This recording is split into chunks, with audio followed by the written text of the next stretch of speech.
want to start with the Duluth Armory. That's where you're headed next, but it's a historic building, obviously sat vacant for so many years now. Construction is set to begin next summer, which is very exciting.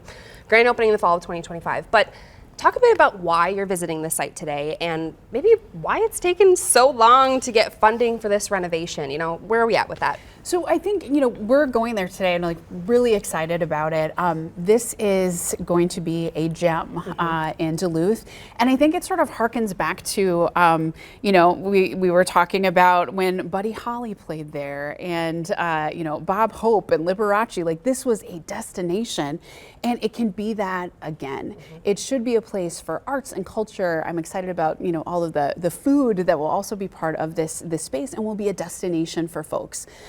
We had some delays in passing bonding bills, but now this last legislative session, we made incredible investments in Duluth and all across the state.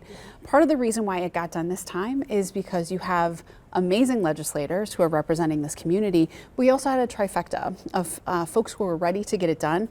And we should also work towards a bonding bill for next year as well. Every year should be a bonding year because investments in our communities and the vitality of our communities, in the future of our communities should be something that, you know, as a state, we do every year. Yeah, absolutely. Continuing on with legislative funding, obviously there, like you said, there were some hiccups along the way this year, but we got there in the end. There was some money passed for housing across Minnesota. Specifically here in Duluth, we have a major affordability issue, just a lack of housing in general. So many people either can't move here because they can't afford it, or they just cannot find a space to rent in general or own or, you know, buy, whatever. The most recent funding that was passed, some of the people here have been saying, well, this is only a Band-Aid. This isn't going to be like a long-term fix. Is there any way that we can bring down the cost of housing, or can we find some more funding in the next session? Like, how do you propose we go about that? So affordability of housing is very personal to me. I grew up in the community where I was raised of St. Louis Park because of a Section 8 housing voucher. So I understand, you know, this issue for so many families in Duluth and across the state. We passed $1.6 billion in investments for housing, and it's a full spectrum. It's from our relatives who are experiencing homelessness and need emergency shelter, all the way to first-time home buyers. I wouldn't call it a Band-Aid. I would call it a down payment.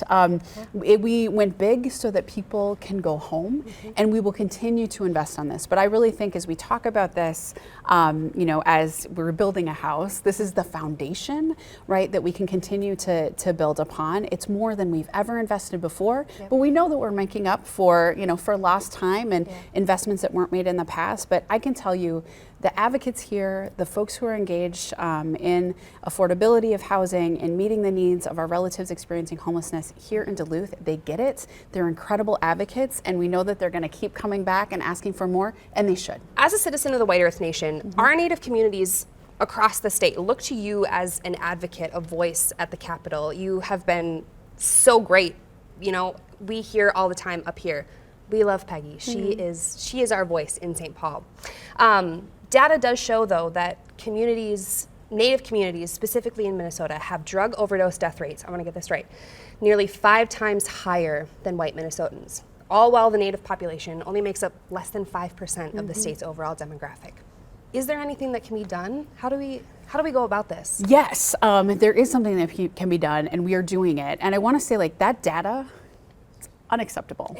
I agree. And I think we are now in a moment where we've got that data and now we can focus on solutions. Every Native person I know is impacted by the opioid crisis. Either we know someone who battles addiction, we have battled addiction, or we have lost someone to an overdose. And so I know that people are counting on us to get this right.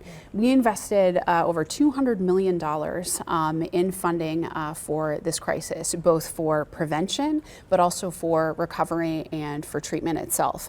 Grounded in traditional healing, grounded in culturally relevant programming specifically for our community.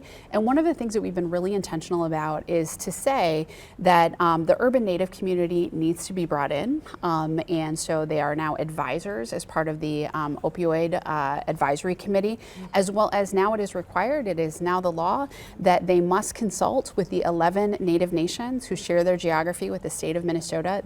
Tribal governments must be our partners in addressing this crisis. And so I am hopeful for what is possible. And I have to say, it also makes a difference that we have a Native caucus and we have Native people in both the House and the Senate. Representative Kozlowski is incredible and has been a real leader in this area as well. So Duluth is well served, I hope, by myself, but also by Representative Kozlowski with that perspective from the Native community. Let's talk transportation. The conversation is growing around the passenger train that is hoping to connect Duluth to the Twin Cities, the Northern Lights Express.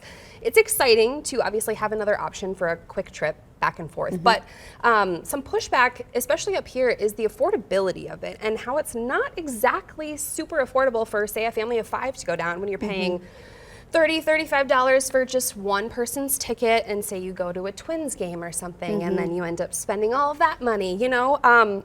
Obviously, 20% of the cost of the entire project was funded by the was approved by the legislature in May.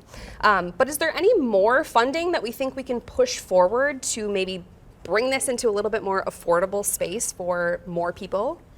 So we think with the $185 million that the state invested, I think that's a good investment. I also am appreciative that 80% of the cost will be covered by the federal government. This is an investment worth making. When we talk about affordability and accessibility, I think it's important to also take a look at, for a family, real talk, when I was coming up, our car would have absolutely not made it from the Twin Cities to Duluth or from Duluth to the Twin Cities. So this is one way for families who maybe can't stay overnight, but can take this day trip, could make a big difference. Connecting these regions, I think, matters overall to the economy, for opportunities for employment and for jobs, but it's certainly something that we can take a look at. That ticket price, I want families to be able to have lots of options for transportation. Being able to take this trip up to Duluth for our family is it is where we reconnect. It's where we refresh. It's and it's an important space that we want to make sure is accessible to all Minnesotans. There's probably more that we can do there, and I'm glad that you asked the question that you named it. Thanks. My last question, just talk a little bit about what your favorite part of Duluth is. What's kind of your biggest hope for even northern Minnesota and beyond? You know what I mean? So, like I said, this is the place where when my husband and I got married, we came to the North Shore. Awesome. When we like to do winter hiking, this is, around Christmas, this is where we come. It is really a special place for our family. I think the sort of connection to the water and to Lake Superior is important just for me, for my people who have been here since time immemorial, right? That matters. I always get sandwiches at Northern Waters. The sushi is my favorite. Exactly. And it is part of our identity and part of who we are. It is a gem. It is a vital community and diverse city that is worth celebrating and investing in. And there's so much to do here and I always have to stop at the ACO gift store and buy new earrings, which is where I'm going today. They have some amazing stuff. I know. I was mentioning earlier, we always loved looking at your earrings. So there they are. What a great place. Well, awesome. Thank you so much. I appreciate you being here today. Thanks for having me. Thank you.